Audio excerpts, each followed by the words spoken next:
Está feliz de estar aqui nessa noite, irmãos? Quero dizer para vocês que eu estou feliz.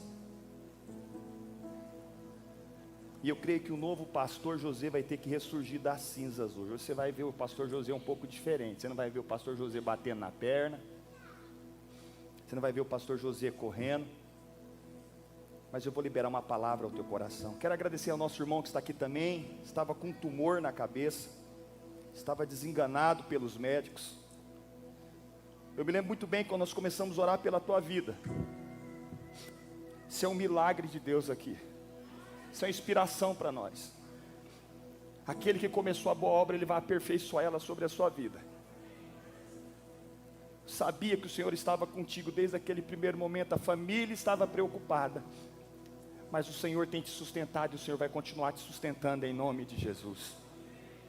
Você sabe, queridos, nós estamos no início de mais um mês. E esse mês, como o pastor João nos disse, é o mês do recomeço. Nós tivemos o mês do descanso, que é o 7º, mas esse é o mês do recomeço. Esse é o mês de nós recomeçarmos a fazer tudo aquilo que nós iniciamos a fazer no início do ano. Muitos querem jogar a toalha. Não, nós estamos entrando num novo ciclo. Eu acredito nos ciclos. Nós não trabalhamos com cabala, nós não trabalhamos com numerologia, mas eu acredito, os números falam. Quando você vai olhar a Bíblia Sagrada, os números falam. E nós estamos no 8º mês. O 8º mês significa o quê? O primeiro, o início de um novo tempo. E eu creio que esse novo início, desse novo tempo que o Senhor tem preparado para nós, é momento de nós de fato jogarmos de novo o nosso anzol. É momento de nós pegarmos no cabo da enxada. É momento de nós realizarmos aquilo que o Senhor colocou sobre as nossas vidas. E hoje eu quero trazer uma palavra que o Senhor me deu ela quando eu estava lá dentro da Cacemes. Estava dentro da Cacemes e o Senhor falou muito comigo. E o tema que eu quero dar essa mensagem hoje é: quando Deus nos faz parar para nos ensinar a viver melhor. E eu quero que você vai compreender essa palavra que eu vou ministrar, porque eu vou ministrar aquilo que eu estou vivendo e aquilo que eu estou passando. Porque muitas vezes a gente fala só a respeito dos outros. Não, eu vou falar a respeito daquilo que Deus está fazendo sobre a minha vida. E a palavra do Senhor, ela nos diz bem assim, no Salmo de número 90 e versículo de número 12. Ensina-nos a contar os nossos dias, para que alcancemos coração sábio. Esse texto o Senhor me deu quando eu estava deitado dentro daquele quarto. Eu falei: Pai, o que é que o Senhor está querendo me ensinar? Quando eu e você começamos a aprender a contar os nossos dias, quando você entende os dias que você tem, você se torna um homem sábio. Você se torna uma mulher sábia. Porque talvez muitas vezes você não tenha dado valor aos dias que o Senhor tem te dado. Você não tem dado valor a um momento como esse. Muitas vezes nós não valorizamos. E o salmista, ele está nos dizendo bem assim: que eu possa aprender a contar os meus dias e anos. Porque quando eu aprendo a contar, eu me torno um homem sábio. E eu falei: Senhor, fala mais comigo. E o Senhor me levou lá para o livro de Ageu. Ageu, capítulo de número 1 e versículos de número 2 a 9. Que nos diz bem assim: assim fala o Senhor dos exércitos. Este povo diz: não veio ainda o tempo em que a casa do Senhor deve ser edificada. Veio, pois, a palavra do Senhor por intermédio do profeta Ageu. Acaso é tempo de habitardes vós em casas apaineladas, casas adornadas, casas belas, enquanto essa casa permanece em ruínas? Ora, pois, assim diz o Senhor dos exércitos: considerai, ponderai o vosso passado. Tendes semeado muito e recolhido pouco. Comeis, porém não vos farteis. Bebeis, porém não vos saciais. Vesti-vos, porém ninguém se aquece. E o que recebe o salário, recebe-o para pô-lo num saquetel furado. Assim diz o Senhor dos Exércitos: considerai o vosso passado. Subi ao monte, trazei madeira e edificai a casa. Dele me agradarei e serei glorificado, diz o Senhor. Esperastes há muito, e eis que veio a ser pouco, e esse pouco, quando trouxeste para casa, eu com um sopro o dissipei. Por quê? Diz o Senhor dos Exércitos: por causa da minha casa, que permanece em ruínas, a passo que cada um de vós corre, por causa da sua própria casa. Esse texto o Senhor colocou no meu coração quando estava ali, e Ele está dizendo, meu irmão, a respeito do tempo. Ele está falando a respeito dos dias, que muitas vezes nós temos feito muitas coisas e não temos escolhido nada. A nossa vida, ela está passando pelo vão dos nossos dedos. Você não vê o dia e o momento de chegar o dia 1º ou o dia 5. Quando chega no dia 6, que você recebe o seu salário, você coloca a mão no teu bolso e você não vê mais nada. Muitas vezes você tem plantado, e aquilo que você tem plantado não tem te alimentado. Muitas vezes você tem bebido, e aquilo que você tem bebido não tem saciado a sua sede. Muitas vezes você tem colocado até as vestes, mas as vestes não têm te aquecido.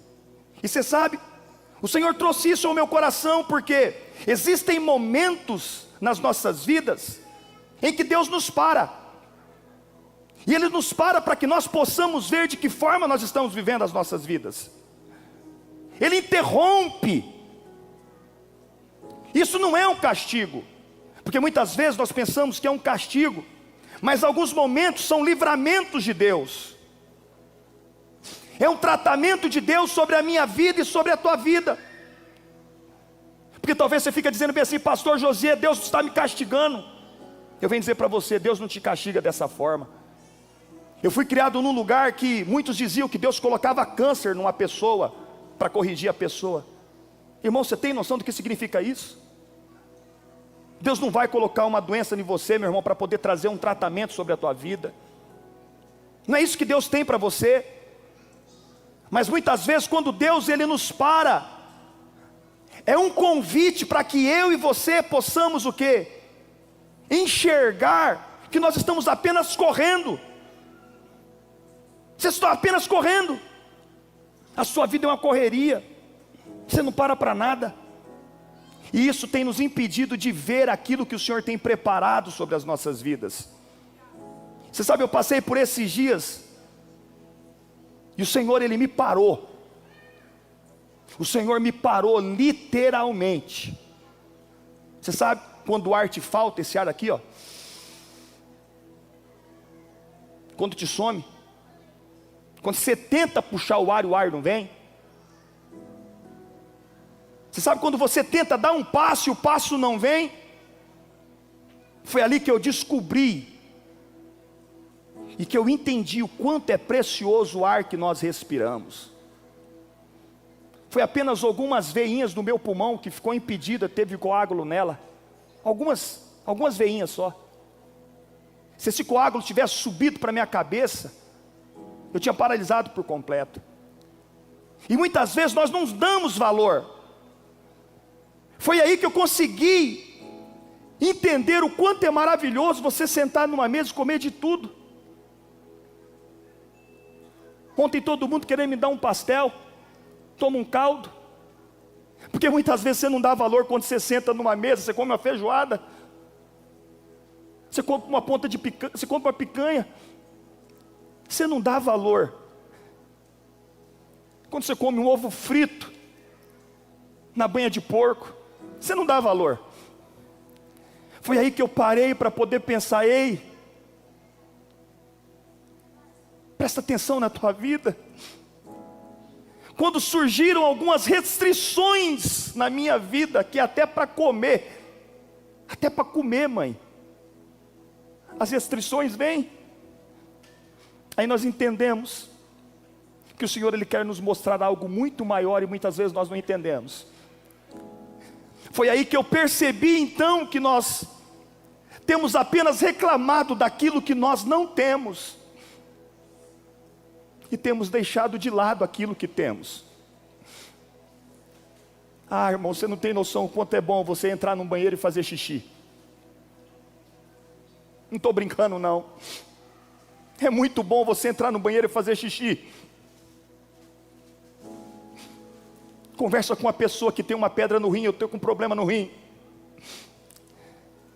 Estava sentado com o irmão esses dias, o irmão falou bem assim: pastor, no lugar que eu vou para fazer a minha hemodiálise, toda semana quando eu chego, um que estava comigo, já não está mais, já partiu. Eu vivo cada dia como se fosse o último da minha vida. Eu valorizo aquilo que eu estou vivendo. Já tem um bom tempo que eu faço hemodiálise, e muitos que começaram comigo já não estão mais comigo, já partiram. Isso é motivo de eu agradecer ao Senhor por estar vivo ainda. Você sabe, queridos, foi nesse momento que eu percebi as milhares de bênçãos que Deus tem colocado. Mas uma delas é o fôlego de vida. Você sabe, a palavra hebraica para fôlego de vida é neshama. Neshama. O que significa? E onde foi que surgiu essa primeira palavra? Em Gênesis 2:7, que diz bem assim: então formou o Senhor Deus o homem do pó da terra, e lhe soprou nas narinas o fôlego. Neshama. Neshama. O homem passou a ser o quê? Um ser de alma vivente. Diga comigo: sopro de vida. Sopro de vida. Você não tem noção o tanto que o fôlego de vida é importante para mim e para você. E Deus, Ele soprou nas nossas narinas. Mas só quero dizer para você, tudo também termina com um sopro. Se esse sopro for retirado de você, da onde veio esse sopro? Esse sopro também pode ser retirado. Mas a palavra de Deus nos diz bem assim: todo ser que respira, todo ser que respira, todo ser que respira, você deveria louvar ao Senhor só por você estar respirando agora. Só de você estar respirando, só de você poder fazer isso aqui, ó. Só isso daqui é motivo para você, de fato, é o suficiente para você adorar a Deus. Foi diante disso que o Senhor ministrou. Deus nos faz parar para reorganizar as nossas prioridades. Diga comigo: muitas vezes Deus nos faz parar para reorganizar as nossas prioridades. Agora dá uma cutucada nessa pessoa que está do teu lado e fala assim: meu irmão, qual é a tua prioridade? A palavra do Senhor nos diz bem assim no Mateus 6,33: buscai, pois, em primeiro lugar o seu reino e a sua justiça, e todas estas coisas vos serão, Você sabe, queridos, nós vivemos diante de uma geração que é extremamente, você vai conversar com ela, o que ela fala que ela não tem? O que ela não tem? O que ela não tem? O que ela não tem? O que ela não tem? Eu não tenho tempo para nada, pastor, a minha vida é uma correria. O senhor não tem noção da minha vida, pastor. Eu levanto cedo, eu queria que o dia tivesse pelo menos umas 30 horas, porque o tempo para mim não dá agora. Você é muito melhor do que Deus. Deus fez tudo em 24 horas, e Deus fez tudo em 6 dias, e no 7º descansou, e você está falando que Deus fez algo errado? Mas nós vivemos diante de uma geração que não tem tempo para o Senhor, mas Ele tem tempo para séries. Todo dia você consegue bisbilhotar a vida do seu amigo no Instagram. Você fala que você não tem tempo, mas você consegue ficar horas vendo apenas os stories, os WhatsApps de muitos. E você vai lá e coloca de uma forma que ele nem precisa te ver. Eu não quero que ele me viu, que eu bisbilhotei a vida dele, mas eu bisbilhotei. Mas você fala para mim que você não tem tempo. O seu tempo só é para o trabalho. O seu sobrenome é hora extra. A sua vida é trabalho. Você não tem tempo para a tua família. Você não tem tempo para os teus filhos. O entretenimento tem tomado conta. O diabo, ele sabe nos seduzir. E muitas vezes nós dizemos que nós não temos tempo para Deus.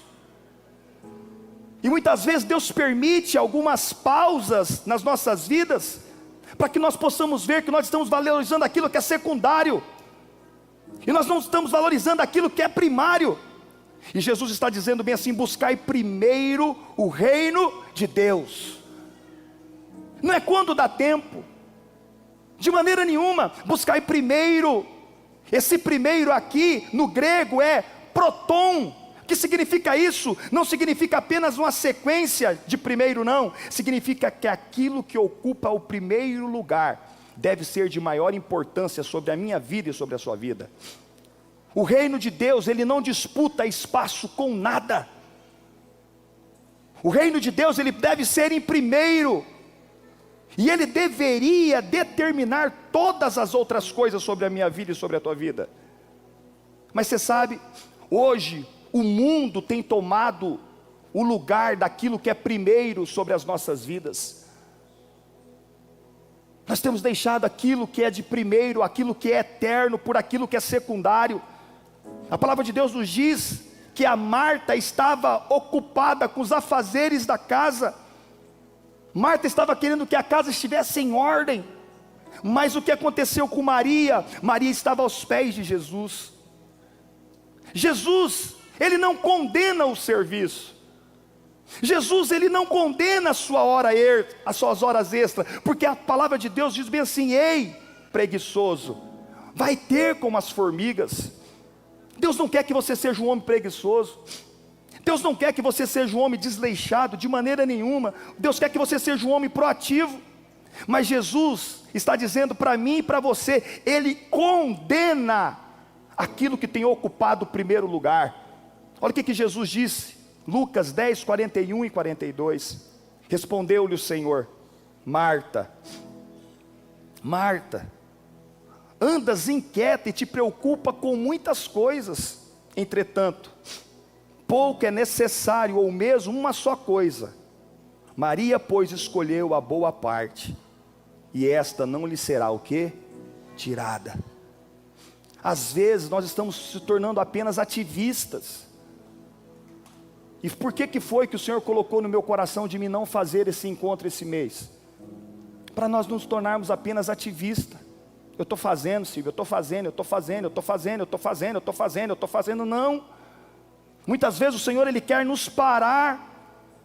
É errado fazer? Não. Mas o Senhor, ele quer que eu e você façamos como Maria, que nós apenas fiquemos na presença dEle. E eu te faço uma pergunta aqui nessa noite, me responda, e responda para si mesmo: qual foi a última noite que você passou em clara aos pés de Cristo? Qual foi a última noite que você apenas ligou um som e ficou você e Ele? Nós temos tirado tempo para tudo, queridos, mas nós temos deixado aquilo que é o primeiro sobre as nossas vidas. Nós temos nos ocupado com muitos afazeres, com muitas coisas, e nós esquecemos daquilo que é primordial. Você sabe o que eu aprendi? Eu aprendi que Deus nos faz enxergar o valor das pequenas coisas que já possuímos. Eu entendi o quanto é importante. A pior característica de um ser humano é se acostumar com milagres. Você é um milagre aqui. Você não pode se acostumar com isso. Eu não posso me acostumar em subir aqui em cima desse palco para poder pregar. O Lucas não pode se acostumar apenas a entrar dentro daquele bretezinho ali para poder tocar a bateria, nem o Nelson. Mas nós temos nos acostumado. Nós temos nos familiarizado com as bênçãos de Deus. E nós não temos dado valor às pequenas coisas que o Senhor tem colocado sobre as nossas vidas. Foi isso que aconteceu com o povo hebreu. Deus mandava maná e eles reclamavam. Deus mandava cordonizes, eles reclamavam. Deus colocava uma coluna de fogo para aquecer eles de noite, eles reclamavam. Deus colocava uma coluna durante o dia para eles não queimarem a pele, eles reclamavam. Deus fazia brotar água da rocha, eles reclamavam, eles murmuravam, eles não estavam satisfeitos com nada, não se satisfaziam com nada. A palavra murmuração aqui é gongmos, que significa gongmos, resmungar em voz baixa, reclamar continuamente, insatisfação constante. Você já viu aquela pessoa que é insatisfeita com tudo? Eu prefiro o pastor gritando, ele está muito calmo hoje. E quando eu grito, meu Deus, ainda bem que o pastor deu um alívio, colocou o pastor Aguimar para poder pregar, porque o pastor Aguimar não grita, o pastor Josias grita. Tem pessoas que não se satisfazem com nada. Você pode dar oásis para ela, que ela está o quê? Murmurando. E você sabe, queridos, a murmuração, ela não nasce da boca. A murmuração, ela nasce do coração. E é por isso que a Bíblia nos diz bem assim, de tudo que se deve guardar, guarde o teu coração, porque dele procede todas as fontes para a vida. Se o seu coração estiver amargo, meu irmão, tudo vai estar amargo. Ontem, quando eu vi a alegria de vocês, naquele arraiar, irmão, você não tem noção da alegria minha. Eu falei, só de mim estar sentado aqui vendo aquele povo ali fazendo aquela bendita daquele cortejo, eu fiquei feliz demais. Você não tem noção da alegria do meu coração. Eu não pude comer pastel frito, mas quem estava comendo pastel frito, eu fiquei feliz porque estava comendo pastel frito. Isso é bom demais. Mas tinham outros que estavam bicudos, estavam murmurando. Como foi que o pastor... Teve gente que nem apareceu aqui. Não apareceu. Você é doido, eu vou no lugar daquele nada. Agora ele inventou de festa, não é festa julina não, irmão. É festa do justo mesmo. Eu fui justificado, foi pelo sangue do Cordeiro. Justificado, coisa maravilhosa. Ninguém colocou uma javá, não teve nenhum tipo de quentão com vinho, com javá, com nada. E o povo estava feliz. E aí perguntaram, falaram bem assim para mim, eu duvido, essa festa vai começar às 17 horas, quando der 9 horas não tem ninguém. Ei, 23 horas o lugar aqui estava abarrotado de gente. Mas existem aqueles que murmuram, e você sabe o que a palavra de Deus nos diz? 1 Coríntios 10, 11, nem murmureis, como algum deles murmuraram e foram destruídos pelo exterminador. Estas coisas lhes sobrevieram, por exemplo, e foram escritas para a advertência nossa. O povo hebreu murmurou demais, irmãos. E a palavra de Deus nos diz que eles foram exterminados pelo exterminador, eles foram destruídos. Quando você começa a reclamar do processo, e Deus me ensinou através de um homem que estava deitado numa cama do meu lado, lá dentro da Cassemes. Ele não estava movendo as mãos e nem os pés. E ele fez uma cirurgia que cortou daqui até aqui embaixo. E quando ele terminou de fazer essa cirurgia, logo após 2 horas ele estava mexendo as mãos e mexendo os pés. Mas colocaram um dreno nele e perfuraram o pulmão. E o sangue estava caindo dentro do pulmão. Não morreu, não sei como, ele foi para casa, ficou 12 dias em casa gemendo de dor. E voltou e ficou quase mais um mês. Eu não conseguia dormir à noite com ele gemendo de tanta dor. E ali eu vendo aquilo, nós estávamos separados por causa do miombo. Eu vendo ele gemer, tramol, tramadol, toda hora morfina sobre a vida do homem. E aí quando eu comecei, muitas pessoas começaram a me ligar, e algumas pessoas iam para orar por mim. Ele falou assim, você é pastor? Eu falei, sou pastor. Ele falou, você é nessa cama que o senhor está deitado aí, pastor? Há 2 dias atrás faleceu um nessa cama. Eu já estou aqui um bom tempo. No quarto da frente, eu só vi quando foi retirada a pessoa de dentro do quarto, porque também tinha partido.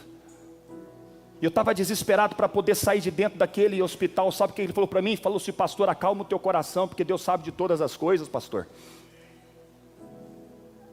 E quando ele começou a acalmar, é ele que estava tentando acalmar o meu coração. Você tem noção de um negócio desse? Ele falou assim: Deus sabe de todas as coisas. Quem sabe Deus te colocou aqui por algo maior, pastor. Você sabe, queridos, muitas vezes nós reclamamos do processo. Muitas vezes nós reclamamos daquilo que muitas vezes passamos. E paramos de enxergar o quanto é bom ter uma saúde. Foi nesses dias que eu valorizei o colo da minha esposa. Só podia deitar no colo dela e mais nada. Você sabe o que é mais nada? É mais nada. Mais nada.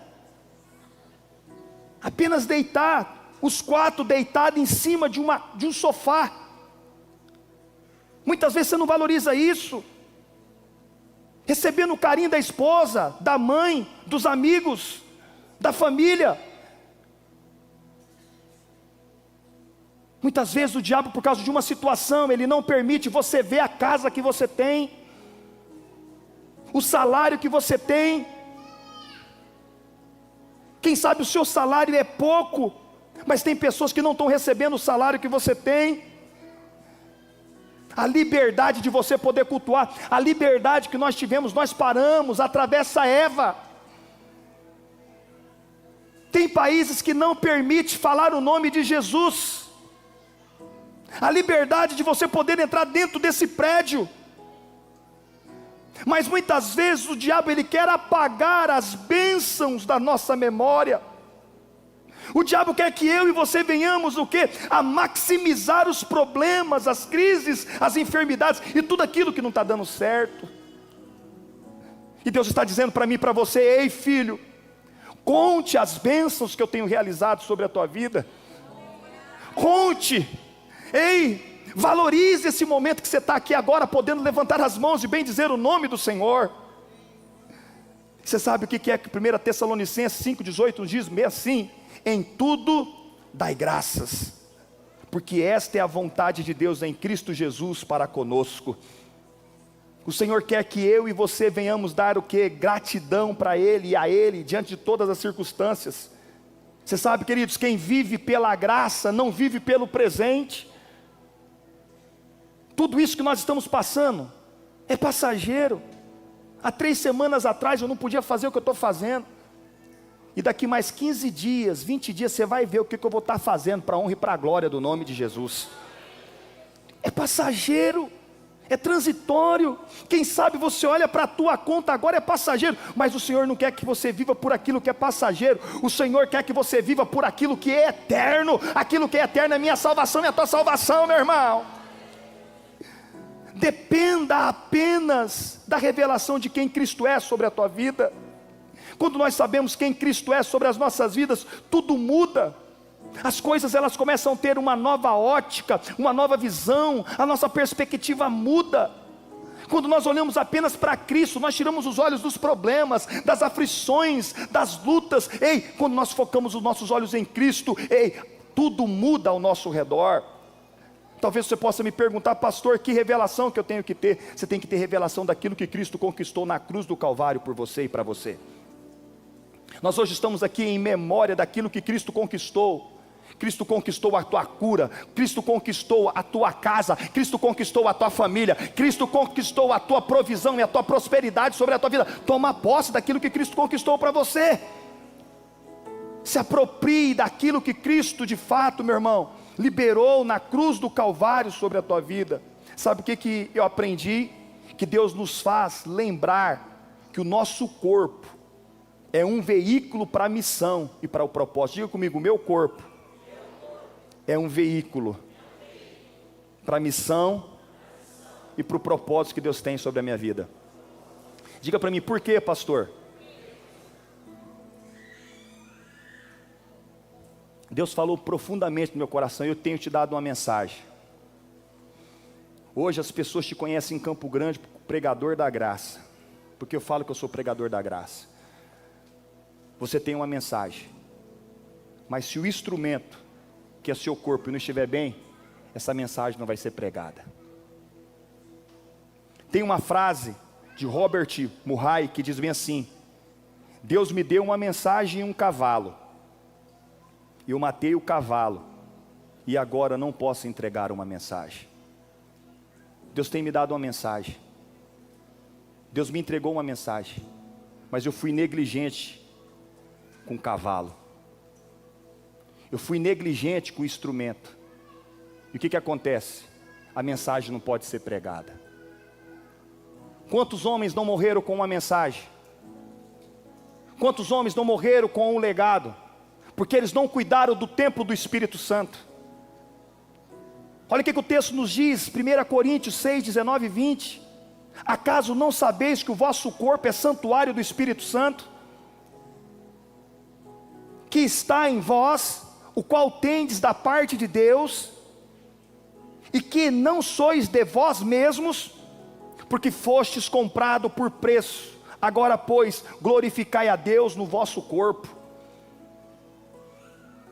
Você é templo do Espírito Santo. A palavra grega para templo é naos, e descreve o que? Não é um prédio, é um lugar aonde se refere à presença de Deus. Eu vim aqui dizer para você, você carrega dentro de você a presença de Deus, e você tem uma mensagem para liberar para esse tempo e para essa geração. Mas o que você tem feito? Cuida desse cavalo. Porque se você não cuidar desse cavalo, a mensagem não vai poder chegar. E você sabe, queridos, dormir inadequadamente era aquilo que eu fazia. Comer inadequadamente era aquilo que eu fazia. Tomar remédio inadequadamente é isso que eu fazia. Eu virei até médico receitando remédio. A Marta chegou para trabalhar lá em casa um dia capengando. Eu falei, Marta, eu vou te dar umas gororobas aqui. Ela falou assim, pastor. Fui lá e fiz uma copada de negócio para ela. Ela olhou para aquela copada, você vai sarar? Eu falei, vai, toma, Marta, toma. Dei aquela copada para ela, mas não sei quantos remédios. Você sabe, eu me medicava. Meu rim, meu fígado está todo destruído. Não porque eu bebo, nem porque eu fumo. Sabe, hipocondríaco. Diga comigo, hipocondríaco. Diga, hipocondríaco. Diga para mim, o que é hipocondríaco, pastor? Você quer que eu te responda? Que toma tudo quanto tipo de remédio, Rafaela. Tomava, isso mesmo. Tomava. Hoje eu só tenho tomado água de berinjela e água de limão. Mais nada. Mas você sabe, nós não cuidamos do nosso corpo. Eu quero te fazer uma pergunta aqui com muito carinho. Qual foi a última vez que você fez um exame? Qual foi a última vez que você fez um check-up geral do seu corpo? Qual foi a última vez que você fez um exame de sangue completo? Você já viu como está o teu colesterol? Triglicírides? Glicose? Pastor, mas isso é falta de fé. Não é falta de fé, você não tem cuidado do templo do Espírito Santo. Os médicos começaram tratando do meu coração. Eu fiquei terça, quarta, quinta e sexta. Eles me internaram. Se eu tivesse voltado para casa, eu tinha morrido. Na sexta-feira que eles detectaram que o problema estava no meu pulmão, e se eu dependesse do SUS, eu tinha morrido. Quantos têm ficado aí na fila do SUS para poder fazer um exame? Você sabe como significa isso? Quantas pessoas não têm sofrido? Não tem condição de pagar um exame? Quanto tempo que o Elias ficou na espera para poder fazer a cirurgia dos olhos? E nós orando. 1 ano esperando para poder fazer a cirurgia dos olhos. Mas você sabe, quando chega um momento como esse, que nós precisamos valorizar o corpo, nós temos que valorizar o templo. E muitas vezes nós não temos dado limite a esse corpo. Nós não temos cuidado da nossa saúde, nós temos comido péssimo, nós temos dormido péssimo. Isso não é, irmão, falta de fé. Isso é irresponsabilidade com o corpo que Deus nos deu. Eu fui um irresponsável com o meu corpo. Um glutão. Não soube falar não para a comida. E depois quem paga a conta? É o corpo que paga a conta. E o Senhor, Ele ministrou isso muito forte no meu coração. E você sabe, deixa eu falar algo para você muito interessante. Nós tivemos uma crescência muito grande de pet shops, vocês já viram? Os pet shops cresceram muito, mas teve algo que cresceu muito mais agora. Sabe o que é? As academias. As pessoas estão idolatrando o corpo. Eu não estou falando para você idolatrar o teu corpo. Não é idolatria, tem pessoas que idolatram o corpo. Não faz isso, não faz aquilo, elas idolatram o corpo. Não é idolatria. O que eu estou falando para você é que você precisa dar uma atenção para o teu corpo. Você não pode ser negligente com o teu corpo. Até Jesus dormiu, meu irmão. Eu queria atender todo mundo num dia só. Quantas vezes saí daqui 1h da manhã, almoçando, deixava comida. Não sei falar não para ninguém. E muitas vezes nós precisamos colocar limite para o nosso corpo. Eu não consigo abraçar o mundo e o fundo. Você não consegue. E foi lá dentro que o Senhor me mostrou. E aí agora? Você sabe que se você se sentir um homem frágil, com medo de morrer, é aí que nós vemos, irmãos, que a nossa vida, diga comigo, a nossa vida é como um sopro. Foi aí que eu pude entender. É quando nós enfrentamos situações de ameaças da vida, é que nós vemos que aquilo que parecia urgente já não é mais urgente. Aquele telefone, eu não respondo o WhatsApp um em cima do outro, eu não respondo. Se você quiser mandar o WhatsApp, a hora que eu ver, eu te mando a resposta. Não vou ficar perdendo noite de sono para te responder WhatsApp. Não vou. Se você quiser falar comigo, você vai me ligar. Você não viu meu WhatsApp? E cobra, por que você não me respondeu o meu WhatsApp? É quando você passa pelo vale da sombra da morte, se você sabe, você começa a entender que nem tudo é urgência. Nem tudo você tem que responder na hora. Olha o que a palavra de Deus diz em Tiago 4:14. Vós não sabeis o que se sucederá amanhã, que é a vossa vida. Sois apenas como uma neblina que aparece por um instante e logo se dissipa. Diga comigo, a minha vida, ela é como um vapor que aparece e desaparece. A nossa vida é como um vapor, queridos. E hoje é com temor que eu prego essa palavra aos vossos corações. É isso que Davi declara. Olha o que Davi declara. Salmo de número 39, versículo número 4 e número 5. Dá-me a conhecer, Senhor, o meu fim, e qual a soma dos meus dias, para que eu reconheça a minha fragilidade. Presta atenção. Dá-me a conhecer. Eu comecei com um texto dizendo, aprenda a contar os dias para que eu possa me tornar o quê? Um homem sábio. E olha o que o salmista volta a dizer, dá-me a conhecer, Senhor, o meu fim, a fim e a qual a soma dos meus dias, para que eu reconheça a minha fragilidade. Eu quero dizer para você, em Cristo Jesus nós somos fortes, sim ou não? Mas você é frágil. Nós somos frágeis, Juarez. Eu pensei que eu era forte. Eu pensei que eu poderia carregar o mundo nas costas. Mas eu comecei a entender, ei, o único forte, o único que pode, é Jesus de Nazaré. Eu tenho que entender, quando nós começamos a compreender isso, nós deixamos de apenas acumular bens, nós paramos apenas de acumular aquilo que parece ser emergencial, e passamos de fato a dar valor àquilo que é do reino. E eu finalizo dizendo aquilo que Ageu nos diz no versículo número 1. Acaso é tempo de habitardes vós em casas adornadas, apaneladas, enquanto essa casa permanece em ruína? Isso aqui pode tirar duas coisas para mim e para você. Essa casa pode ser eu e você, essa casa pode ser meu corpo. O que você tem feito com o seu corpo? Acaso habitarei em casas apaineladas enquanto esta casa permanece em ruínas? O homem espiritual, a mulher espiritual não pode viver em ruínas.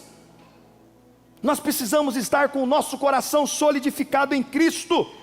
Nós precisamos estar com a nossa vida espiritual em Cristo. Nós precisamos estar preparados a todo e qualquer momento em Cristo Jesus. E o Senhor está dizendo isso para mim e para você. A pergunta não é quanto tempo eu estou vivendo, ou quanto tempo eu vou viver, mas a pergunta que é para mim e para você é, para quem eu estou vivendo? Olhe para essa pessoa que está do teu lado e diga assim, meu irmão, Para quem é que você está vivendo? E por que é que você está vivendo? Diga para Deus. Diga para Deus. Para Deus.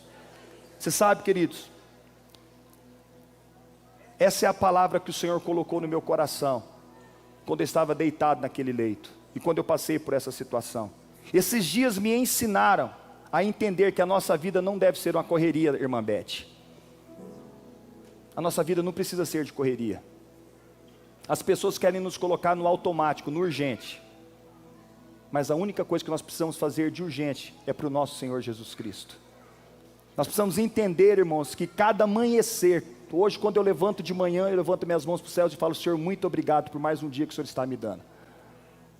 Quando eu comi aquela comida sonsa, daquele hospital, hoje quando dá uma salgadinha lá em casa, eu falo assim: amor, eu vou falar para você, eu glorifico a Deus por poder me alimentar. Você sabe, hoje eu vim aqui com encargo no meu coração para você entender que tudo aquilo que você tem é pela graça. Esse ar que você respira é pela graça. Essa oportunidade que você está ouvindo aqui de receber essa palavra é pela graça. É você entender que o teu coração está batendo é pela graça. É você entender que o ar que você respira é pela graça, a tua família é pela graça. Essa igreja aqui é pela graça e é tudo pela graça. Valorize esse ambiente, irmãos.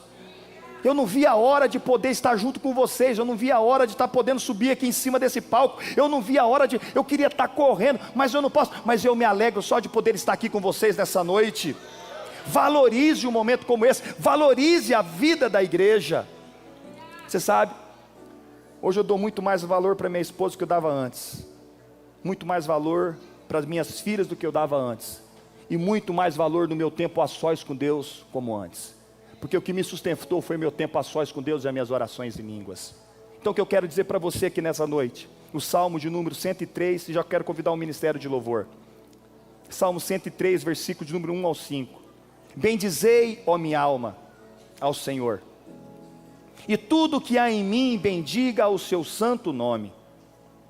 Bendizei, ó minha alma, ao Senhor, e não te esqueças de nenhum dos seus benefícios. É Ele quem nos perdoa todas as nossas iniquidades, quem sara todas as nossas enfermidades, quem nos coroa, quem da cova redime a tua vida e te coroa de graça e de misericórdia, que te farta de bens da sua velhice, de sorte que da tua mocidade se renova como a da águia. Que você possa bendizer ao Senhor, que o fôlego que você tem e que tudo que você tem é para o nosso Senhor Jesus Cristo, em nome de Jesus. Quero convidar você a fechar os teus olhos aonde você está. Feche os teus olhos aonde você está, coloque a mão no teu coração. Eu não sei qual foi a área da sua vida que está parada agora, e eu não sei o que foi que parou. Quem sabe, você está num questionamento e perguntando: Deus, onde tu estás? E quem sabe você está olhando para essa situação e não está encontrando nenhum caminho. Você está olhando para essa situação e está dizendo: Senhor, por que tudo isso me sobreveio? Por que tudo isso me aconteceu? Mas você sabe, o Senhor nesse exato momento, Ele está querendo te conduzir você para um próximo nível. Ele está querendo te conduzir a um lugar onde você possa valorizar as pequenas coisas que Ele tem te proporcionado. Valorize o ar que você respira. Valorize o coração que está batendo. Valorize essa mulher que está do teu lado, essa esposa que o Senhor colocou do teu lado. Valorize esses filhos que o Senhor te deu. Valorize esse emprego que o Senhor te colocou. Talvez não era aquele que você queria, não era aquele que você almejava, mas valorize. Valorize. O Senhor hoje Ele te trouxe aqui nessa noite para que você possa de fato colocar os seus olhos na eternidade. O Senhor te trouxe aqui nessa noite, porque se Ele pedir a tua alma agora, o que tu terás para entregar nas mãos do Senhor? Do que adianta você correr atrás de carro novo, casa nova, novo emprego, dinheiro, e se Ele pedir a tua alma, a quem você entregará? O Senhor hoje Ele te convida, a você primeiro buscar o reino dEle, a justiça dEle, todas as outras coisas Ele vai acrescentar sobre a sua vida. Querido e amado Pai, eu quero orar agora sobre a vida da Tua igreja, Pai. Da mesma forma que o Senhor falou comigo, Pai, que os olhos dos meus irmãos sejam abertos aqui, Pai, para um novo tempo e para uma nova estação, Pai. Nós precisamos, ó Pai, valorizar, ó Pai, esse ambiente de culto. Nós precisamos valorizar, ó Pai, aquilo que o Senhor fez na cruz do Calvário. Nós precisamos valorizar, ó Pai, a comunhão, Pai, a comunhão entre os filhos de Deus. Nós precisamos valorizar o Teu Espírito que habita dentro de nós. Nós precisamos valorizar, ó Pai, a nossa família, Pai. Nós precisamos valorizar, ó Pai, a nossa igreja local, Pai. Ah, Senhor, eu venho diante de Ti aqui agora, Pai, te pedir, ó Pai, que o Senhor venha trocar essas vestes de murmuração, que o Senhor venha trocar essas vestes de lamento, que o Senhor venha trocar essas vestes, ó Pai, de injuriamento por vestes de louvores, ó Pai, que nós possamos, ó Pai, ser tocados pelo Senhor, ó Pai, que nós possamos ser renovados pelo Senhor, ó Pai. Traga alegria ao coração desse homem agora, Pai, alegria em meio a essa circunstância, alegria em meio ao caos, ó Pai, porque a Tua palavra diz, ó Pai, que a alegria do Senhor é a nossa força, Pai. Eu oro agora, Pai, e declaro a Tua bênção, Pai, sobre cada casal. Eu oro e abençoo agora, Pai, sobre a vida de cada líder, sobre a vida de cada anfitrião, sobre a vida de cada pastor, Pai. Eu oro agora, Pai, e abençoo a vida da Tua igreja, Pai. Eu declaro agora, Pai, uma cura física, uma cura emocional, Pai, sobre a vida dos Teus filhos, que eles possam sair daqui renovados, que eles possam sair daqui, Pai, cheios da Tua presença, Pai, em nome de Jesus de Nazaré, Pai. Te agradecemos e te bendizemos, ó Pai, por tudo aquilo que o Senhor tem feito e por tudo aquilo que o Senhor vai fazer, em nome de Jesus. E a igreja pode dizer o quê?